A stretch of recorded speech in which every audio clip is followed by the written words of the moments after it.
నన్ను చాలా మంది కామెంట్ చేశారు, అన్న బ్రీడ్ డాగ్ తీసుకుని ఏదో బిల్డప్ ఇస్తున్నావు అని. నేను అంత అడ్వర్టైజ్మెంట్ చేసుకునేవాడిని కాదు.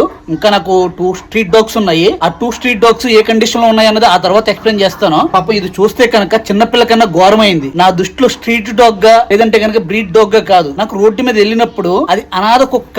ఆ కుక్కలకి ఎవరైనా ఉన్నారా అని చూస్తాను. పాపం ఈ కుక్క నాకు ఏ కండిషన్ లో దొరికిందంటే కనుక పాపం అన్ని కుక్కలు అటాక్ చేసేస్తుంటే ఆ టైం కి తీసుకొచ్చా. అన్న దీనికి క్యాన్సర్ ఉందని గ్యారంటీ ఏంటన్నా నువ్వు బిల్డప్ ఇస్తున్నావు, నువ్వు తీసుకునే కుక్కకి క్యాన్సర్ ఉంటుందా అని అడిగారు. పిచ్చోళ్ళారా, నేను తీసుకున్న తర్వాత స్కానింగ్ లో నాకు తెలిసింది ఈ కుక్కకి కంటిన్యూస్ గా బ్యాక్ సైడ్ బ్లీడింగ్ అవుతుందని తెలిసి, ఇదిగో కావాలంటే చూడండి, బ్లీడింగ్ అవుతూ ఉంటది ఎప్పుడు దీనికి.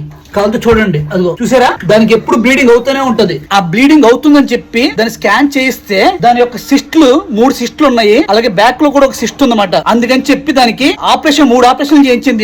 దీనికి దగ్గర దగ్గరగా 3 ఆపరేషన్లు చేయించా. ₹1 కాదు, ₹2 కాదు, దగ్గర దగ్గరగా ₹1,20,000 ఖర్చు పెట్టాను నేను. మీకు బిల్డప్లు ఇచ్చేవాడిని కాదు. ఈ ₹1,20,000 నేను 2 years నుంచి చేస్తున్నాను. ఎప్పుడు వీడియోలు పెట్టలా. కాకపోతే వీడియోస్ పెట్టి ఇప్పటి నుంచే పెడుతున్నా. సో దీనికి ఎప్పుడు బ్లీడ్ అవుతూనే ఉంటది. అట్లాగా ఈ బ్లీడ్ కనుక క్లీన్ చేయకపోతే, ఎవ్రీడే క్లీన్ చేయకపోతే అక్కడ ఇన్ఫెక్షన్ అయిపోయి పురుగులు కూడా పుడతాయి అన్నమాట. అంత కర్మ అనిపిస్తుంది కుక్క. దాన్ని నేను చిన్నపిల్ల కన్నా బాగా చూసుకుంటాను. నేను ఊర్లకి వెళ్ళకుండా అంత బాగా చూసుకుంటాను. సో ఇది దీని స్టోరీ. యాక్చువల్ గా కుక్క బ్రీడ్ డాగ్ గా లేదంటే కనుక స్ట్రీట్ డాగ్ గా కాదు. మదమెక్కిన వాళ్ళు రోడ్డు మీదకి వదిలేస్తే దానికి జబ్బు వచ్చిందని చెప్పి అటువంటి కుక్కల్ని తీసుకుని సరి చేస్తాను. అది క్యాన్సర్ ఉంది కాబట్టి వదిలేసాడు. దాన్ని నేను కేర్ తీసుకుంటున్నాను. నా దృష్టిలో కుక్క అంటే కనుక అది ఆపదలో ఉన్న జీవి అని అర్థం. అంతేగాని ఒక గుంపులో కుక్కలకి అన్న, తమ్ముడు, అక్క, చెల్లి ఉన్న దాంట్లో నువ్వు తీసుకుంటే ఏంటి ఉపకారం? అవి హ్యాపీగా ఉంటాయి. స్ట్రీట్ లో తీసుకోవాల్సింది ఒంటరి కుక్కల్ని, ఎవరో వదిలేసిన కుక్కల్ని మనం తీసుకోవాలి. అది ధర్మం అంటే. మీరు నాకు చెప్తున్నారు ధర్మం గురించి.